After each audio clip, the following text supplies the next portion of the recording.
Hello મિત્રો, આપણે અમે ક્યાં છે આજે એક નવા વિડીયો સાથે. આજની મેચ છે ચેન્નઈ વર્સેસ લખનઉની, જેમાં છેલ્લા 2 વર્ષમાં કુલ 2 મેચો થઈ છે, જેમાં ચેન્નઈ જીત્યું છે એકને એકમાં કંઈ રિઝલ્ટ નથી મળ્યું, એટલે કે વરસાદ આવવાના કારણે મેચ ડ્રો થઈ હતી. હવે વાત કરીએ પિચ રિપોર્ટની. પિચ માહિતી પ્રમાણે આ પિચ ઓવરઓલ પેસર માટે સારી બતાવે છે, પણ મારા મત મુજબ આજની પિચ સ્પિનર પણ સારી કરશે. અને આ લખનઉની પિચ હોવાથી અહીંયા બોલર પર વધુ ધ્યાન આપવું બેટ્સમેન કરતાં, કેમ કે આ લખનઉની પિચ ઉપર લો સ્કોરિંગ મેચ ઘણીવાર જોવા મળે છે. 135, 120 આજુબાજુ જ બધી મેચો જોવા મળે છે.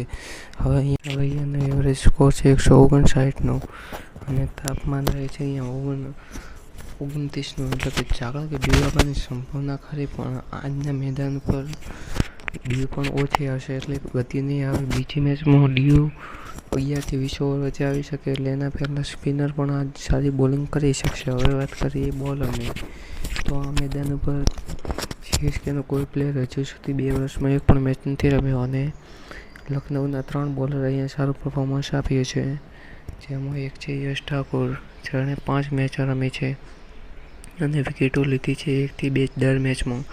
ઇકોનોમી પણ સારી છે. રવિ બિષ્ણોએ અહીંયા 9 મેચો રમ્યો છે અને તે પણ અહીંયા 1 થી 2 વિકેટ લે છે.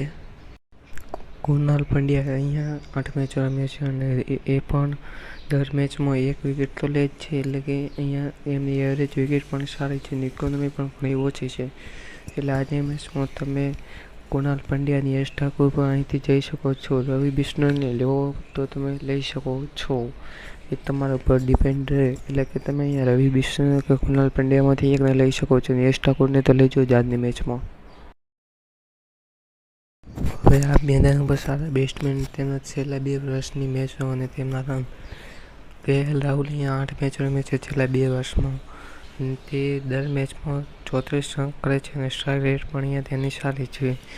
માર્ક સ્ટોઇનિસ અહીંયા 10 મેચો રમે છે છેલ્લા 2 વર્ષમાં અને બસ તેવી જ રન કરે છે દર મેચમાં 135. માર્ક સ્ટોઇનિસને એવું છે કે હેડે તો ઘણો હેડ્યો નકા કોઈ નહીં, એટલે એના ઉપર ના ચાહો તો એક બોલર પણ લઈ શકો છો એની જગ્યાએ.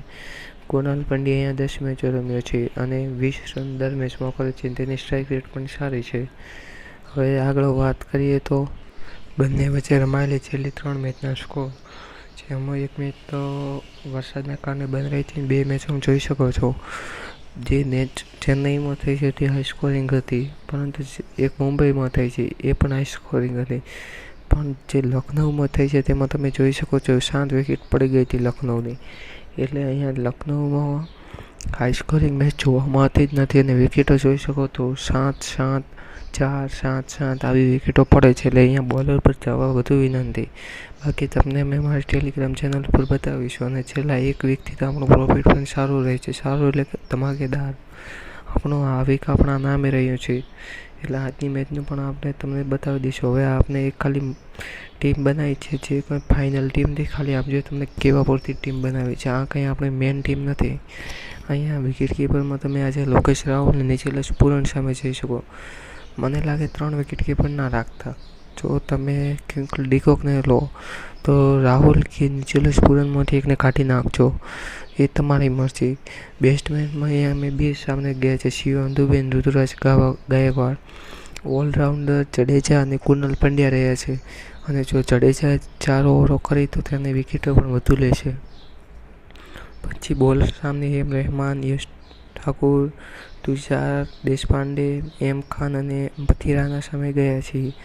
આજે બોલર સામે વધુ ધ્યાન આપીએ છીએ, કેમ કે અહીંયા લો સ્કોરિંગ મેચ અને વધુ વિકેટો જાય છે, એટલે હજુ પણ બોલરમાં 1 થી 2 વધુ એડ થાય તો પણ કરી લેજો. અને કેપ્ટન વાઇસ કેપ્ટનનો છે તમને અમે 7 થી 7.5 વચ્ચે જણાવીશું. સારું તો ધન્યવાદ. ચેનલને સબસ્ક્રાઈબ, લાઈક અને સપોર્ટ કરતા રહેજો.